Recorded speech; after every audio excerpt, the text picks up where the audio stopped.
ئەم ئاسمانە بەرزە بەم هەموو ئەفلاکەوە، ئەم ئەرزە تەخت و فراوانە ئەگەر بە هەستەوەرەکانمان هەڵی سەنگێنین نامانگەێنێتە خوایەکی لەطیف خەبیر.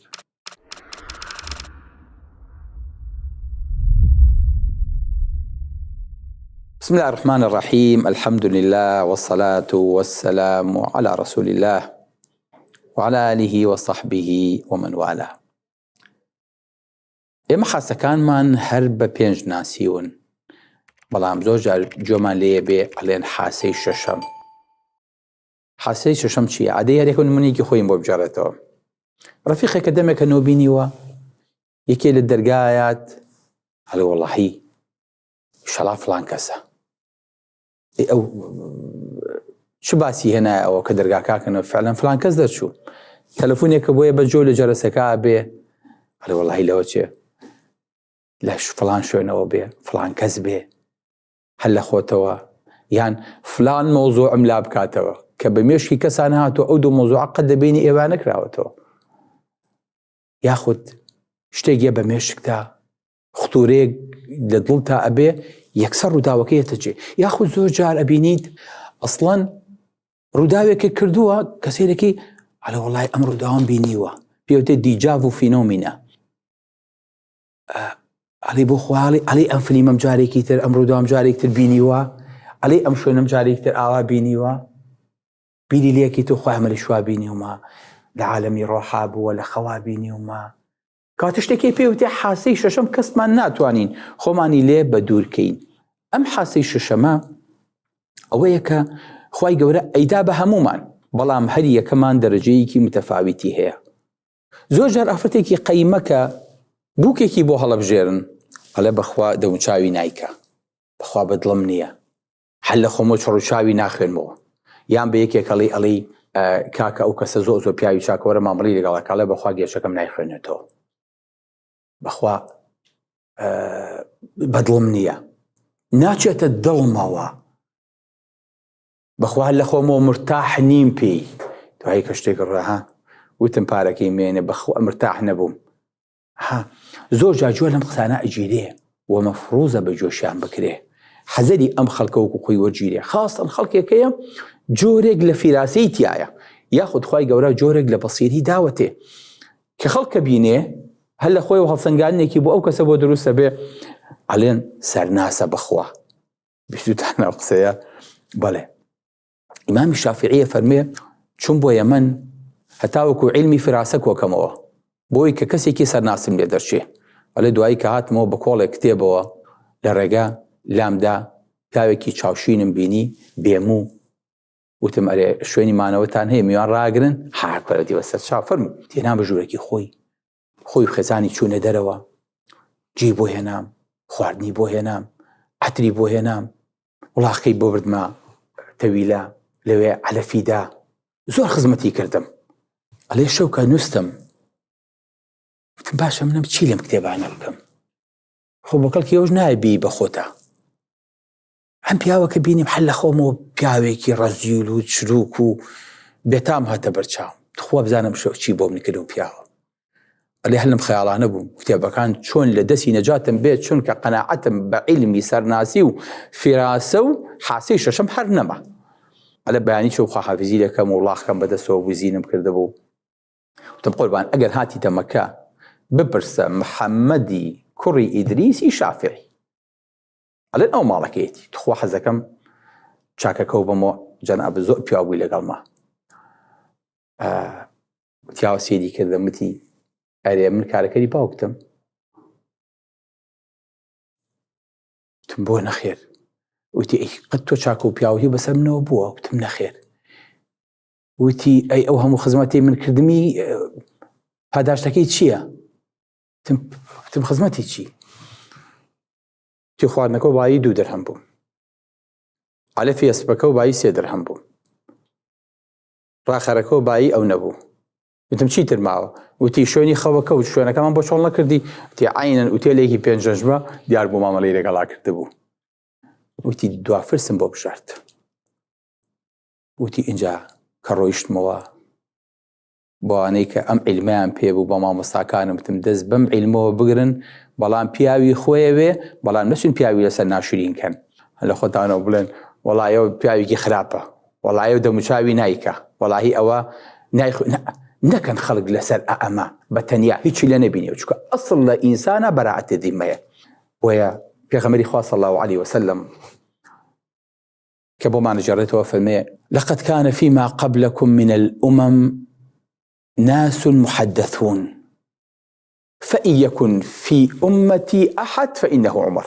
الله فەرمێ پێش ئێوە خەڵکێک هەبوو بارەیان هەبوو خەڵکانێکی بە ئاگا بوون یاخود شتیان پێ ئەوترا یاخود شتیان نەزانی یاخود حاسی شەشەمیان هەبوو یاخود جۆرە خوای گەورە لە بەسیرە و لە فیراسی پێدابن ئەگەر لەم ئومەتەیە هەبێت عومەرە دەبەرەوە هەمووی خۆی نەکا بە خاوەنی ئەمە بڵێ وەڵام من ڕاست و چەپ و حەق و ناحەق لێک جیاکەمەوە عومەری کوڕی خەتاب جارێکیان لەسەر مینبەر بوو لە پڕێکا خوتبەکەی وەستان و فەرمی یا ساریە الجەبەل الجەبەل کورە ساریە فریای شاخەکە بکەوە فەرمی دوای چووە سەر خوتبەکەی دوای مانگێک یەکێ لە جێشەکە گەڕایەوە لە عێراق وتیان ئەرێ ساریە هیچی لێ قەوماوە وتی بڵێ ئێمە لە جەنگێکی گەورەیا بووین بەرامبەر بە فورس دەنگێکمان بیست لە دەنگی عومەری کوڕی خەتابە چوو فەرمی یا ساریە الجەبەل ئەی ساریە شاخەکە ئەلێ شاخەکەمان گرت و کۆنتڕۆڵمان کرد و خوای گەورە سەری خستی الله بۆیە ئەم پیاوانە مولهەم بوون خوای گەورە چونکە چاویانی پاراستە بوو جۆشیانی پاراستە بوو ئەندامەکانیشیانی هەمووی پاراستە بوو ئینسان ئەگەر لەگەڵ عیبادەتا ڕابێ خۆی لە تاوان پارێزێ لە حەدیثە قودسیەکەیە کە بوخاری بۆمان باسەکە فەرمێ چی ئەفەرمێ من عادى لي وليا فقد آذنته بالحرب ئەوی خۆشەویستێکی من بڕەنجێنێ ئیعلانی حربی لەگەڵ حەکەم وما تقرب إلي عبدي بشيء أحب إلي مما افترضته عليه هیچ شتێ عەبدەکەم لای من نزیکتر ناکا بەوەی کە لەسەرم فەرز کردووە لە نوێژ و لە ڕۆژ و لە زەکات و لە حەج و لەوەی کە لەسەرم داناوە وما يزال عبدي يتقرب إلي بالنوافل حتى أحبه بەردەوام لێم نزیکە بێتەوە بە سونەتەکان بە ڕۆژی سونەت بە نوێژی سونەت بە تەراویح بە خێرکردن بە سەدەقا حتا چی حتى أحبه حتى خۆشمێت فإن أحببته ئەنجا ئیتر ئەلێرەوە دەست پێ ئەکرا کە خۆشم ویست خوای گەورە فەرمێ ئەبم بەو چاوی کە پێی ئەبینێ ئەبم بەو جوێی کە پێی ئەبیستێ ئەبم بۆ دەسەی کە بەطشی پێ ئەکا ئەمن بۆ قاچەی کە پێی ئەڕوا لە داوام لێ بکایی دەمێ ئەگەر پەناشم پێ بگرێ پەنایە دەم الله ئامە بەسیرەیە یعنی چاوت غەیری حەق نابینێ جۆت غەیری حەق نابیستێ تعاملی غەیری مسلمان ناکەیت الأرواح جنود مجندة ما تعارف منها ائتلفت وما تناكر منها اختلفت. پێغەمبەری خوا صلی الله عليه وسلم ڕوحەکان لای خوای گەورەن ئەوانەی کە لای پەروەردگار ئەهلی بەهەشت بوون و پێشەوەی کە بێنە دنیا و بچنە ڕەحمی دایکیانەوە یەکتریان ناسیوە کە یەنە دنیا یەکتریان ناسنەوە هەر لە خۆی وەڵای مامۆستا من ئەسەکەم زۆر دەمێ کە تۆ ناسن خوای مامۆستا پێشەوەی بشە بینم هەر خۆشمەویستی ما تعارف منها ائتلف ولفەتیان بۆ دروستە بێ لەگەڵ کەسێکی شای کورە خزمتە کورە زاواتە کورە شەریکتە کورە دراوسێتە هەر لە خۆتەوە ئولفەتە بۆ دروست نابێ هەر ئەتێ نزیک بیتەوە هەر لە خۆتەوە وەڵی مغناتیسێک باڵە پێوانێ وما تناكر منها اختلف نفورێکت هەیە حەز ناکەی بیبینیت ئەمەیە ئەمە نزیکبوونەوەی ڕۆحەکانە نزیکبوونەوەی فیترەتەکانە بۆیە لا تصاحب إلا مؤمنة غيري مسلمان نبي مامەڵی لەگەڵا نەکەیت ولا يأكل طعامك إلا تقي غيري پیاوچاک بار لە ناخواردنەکە نەخوا هەموو کەسێ مێنە ناو ماڵ و سفرە و ماڵ و مناڵی خۆتەوە بەڵێ کەواتە ئەمە پێوترێ چی؟ ئەمە پێوترێ فیراسە ئەم علمێکی زۆر گەورەیە ئەم عیلمەش بۆ خۆی لقی لێبێتەوە. ئەزانن کە کاتی خۆی ئەم عیلمە ئەو نەپەلی کێشاوە علمێکیان لێدا هێناوە پیاوە تۆ علمی قیافە. خۆشمان پیاڵی ماشەڵڵا پیاوێکی بە قیافەیە. ئەزانی یعنی چی؟ یعنی پیاوێکە دڵی خوێنێتەوە، دڵ قبوڵێکە. کورد ئەم کەلیمەی ڕێک وەرگرتووە بە ناوی علمی قیافە.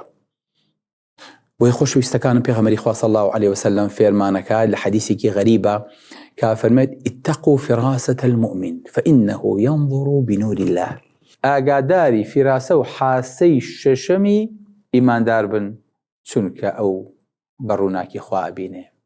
نورەکە ڕەبتە بە چیەوە؟ بۆی کە خوای گەورە خۆشی ویست ئەو نووری خستە چاو و جۆ عەقڵێەوە کە بتوانێت هەڵسەنگاندنی بۆ خەڵک ڕاست بێ.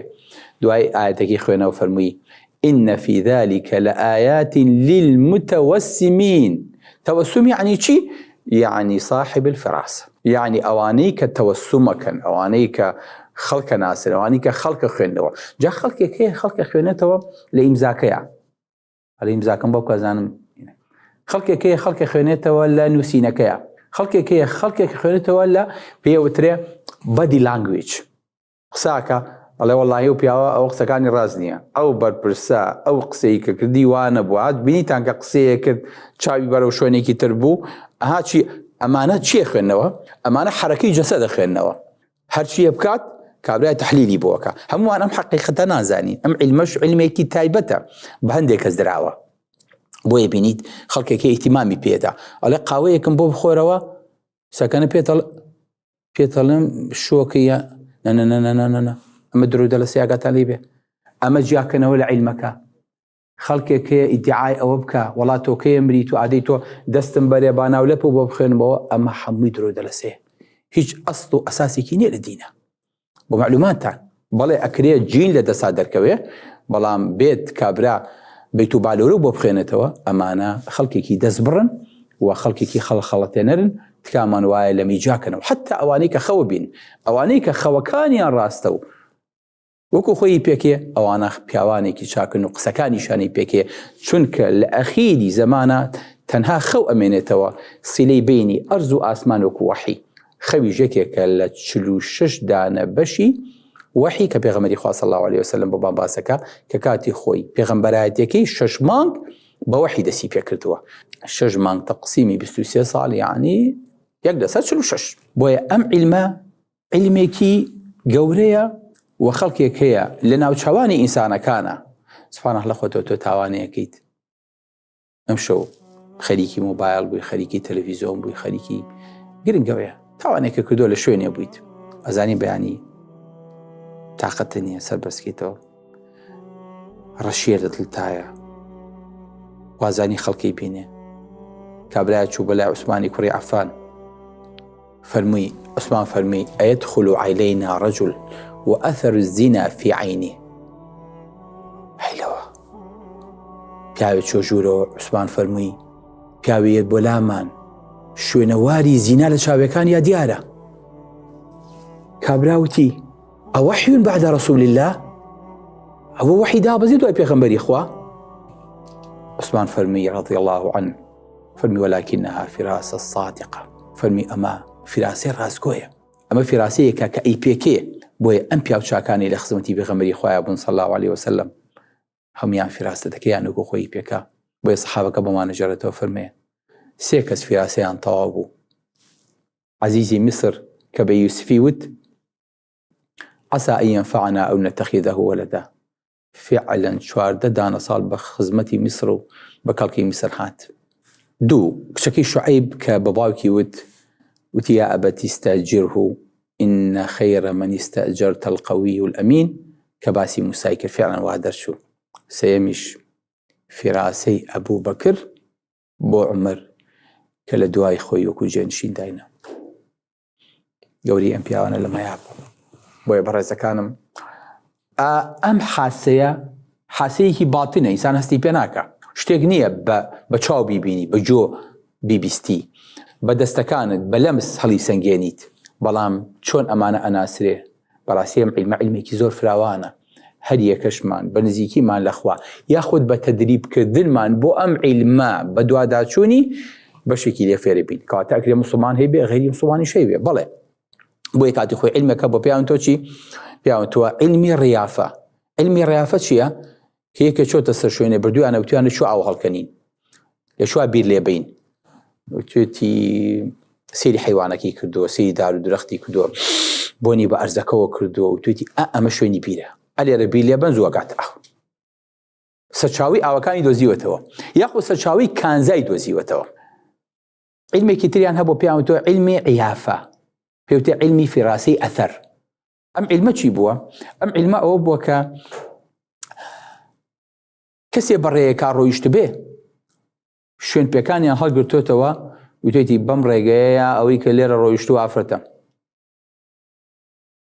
ئەم ئافرەتە حامیلەیە ئەم ئافرەتە مناڵێکی باوشەوەیە هەیلەوە ئەم ئافرەتە تەمەنی لە بینی ئەوە بۆ ئەو نەیە ئەم کەسە بۆ فڵان شوێنە چێ بە شوێن پێکەیە تەنها بە شوێن پێکەیە کە سەیری کردووە زۆر شتی لە شوێن پێکە دەرهێناوە کە سوبحان الله پێشتر درکی پێ نەکراوە تۆ ئەکرێ لە شوێن پێیەکە ئەمە بخوێنی تۆ بڵێ پیاوی خۆی هەبووە پێیان تۆ علمی عیافە ئەم علمی ئابەم شێوەیە هەڵسەنگاندووە و خەڵک بردووانتە سەر شوێنەوار بۆ ئەوەی کە بزانن ئەو دزیە لە شۆ کرا ئەو کارەساتە چۆن بوو ئەو کەسەکە لێرە بوو چێ بوو و مناڵ بوو گەورە بوو پیاو بوو ژن بوو نەخۆش بوو ساغ بوو بۆ شۆچ و لە شوێن پێکانیانە سوبحان الله خوێنیانەتەوە بۆیە ئەو تەسەورەکەم ئەوەی کە باسەکرێ لە هەستەوەرەکان لە هەستەوەری شەشەم کورد پێی بڵێ نەست چونکە هەست شعورە نەستیش لا شعورە بۆیە بەڕێزەکانم پێشتر فەرمیانە البعرة تدل على البعير والأثر يدل على المسير فسماء ذات أبراج وأرض ذات فجاج ألا تدل على اللطيف الخبير خەڵکێک هەبووە بە شوێن پێیە خەڵکی ناسیوەتەوە خەڵکێک هەبووە بە شوێن سمی حوشترەکەی هەڵسەنگانەوە و ناسیوێتەوە ئایا ئەم ئاسمانە بەرزە بەم هەموو ئەفلاکەوە ئەم ئەرزە تەخت و فراوانە گەر بە هەستەوەرەکانمان هەڵی سەنگێنین نامانگەێنێتە خوایەکی لەطیف خەبیر بەڵێ سلام علیکم وەرەحمەت الله وبەرەکاتوه بۆیە خۆشەویستەکانم هەستکردن بە ئازار نیعمەتێکی گەورەیە بۆیە خوای گەورە لە هەموو پنتێکی ئینسانە تەنانەت لە قژیشدا ئازاری بۆ دروست کردووی